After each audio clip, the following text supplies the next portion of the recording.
5, 4, 3, 2. Hello, how are you? I'm good. How are you today? Everything is good. God is good. How are you? I'm good. I'm fine.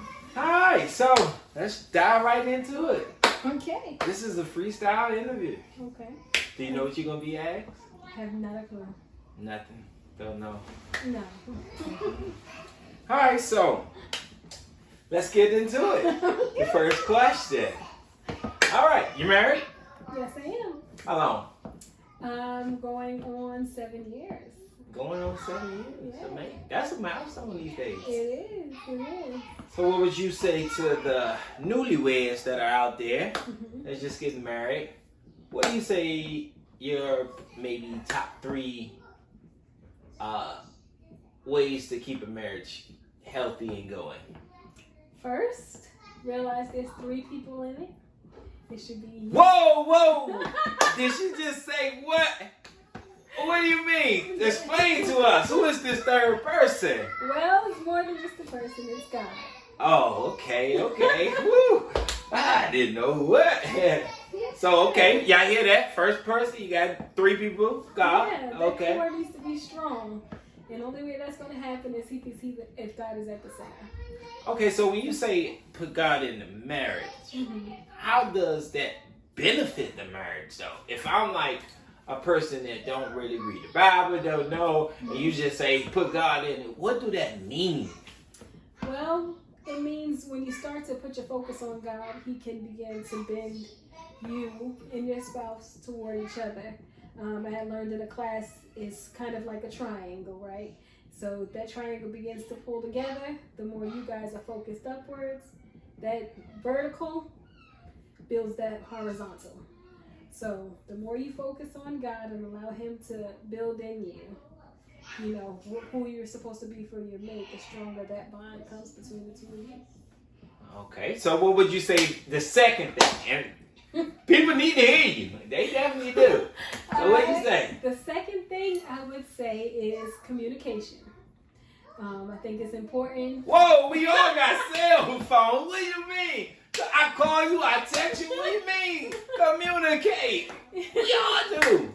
Well, I didn't say just talk. I mean communicate. Oh, it's a difference? There's a big difference. Oh, I thought if I just like called my wife and say, hey, I'm on the way, and that was it. Well, that was part of it because you did more than just call her. You explained what was happening in your life, so that helps her prepare. I'm doing right. Didn't even know it. 2 points.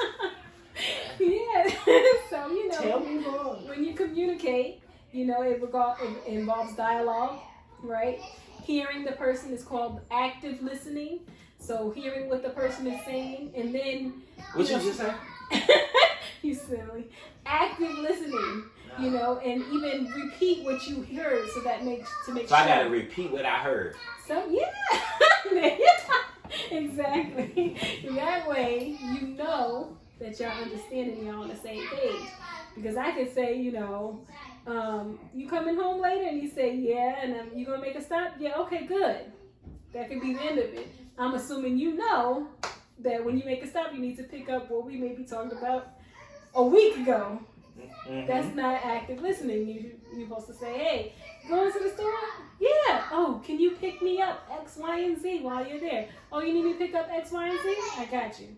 That's active listening. That's how you build on the communication. So, one more. Okay. What's the third one? God. We have God. And we have communication. Not just texting.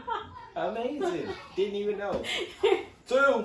What's the third one? Intimacy, and that is important. Whoa! Shields in my body. This is for married people. Remember this. Talk to me. What's this intimacy? I can't even pronounce the word. I don't even know what it is. What is it? It's knowing that you have to meet your partner's needs. Now, a lot of women, they need communication, but we know for men, they need sex.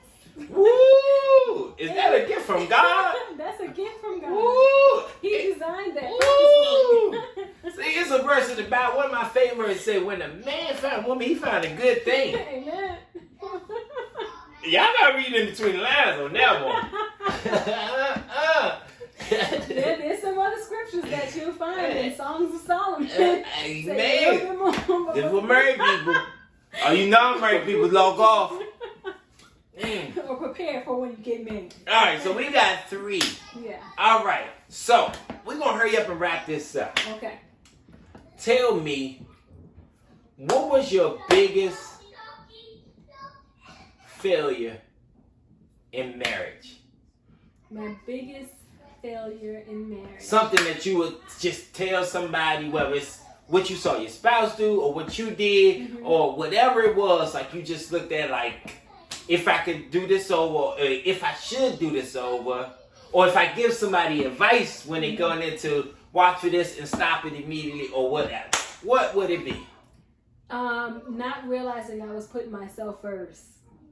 So basically thinking like, okay, but what about me? Like, you know, like he may be doing X, Y, and Z and I don't want him to do that. But instead of focus on the wrong that I was doing, I was focused on, but what about me?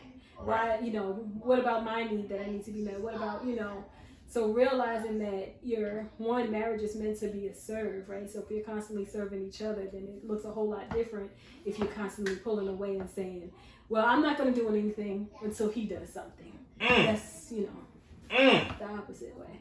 That is all right. You heard it from the woman, the amazing Londonluvjones. You all know her. She's over everybody YouTube, making everybody famous. And now she's here for you. Enjoy yourself.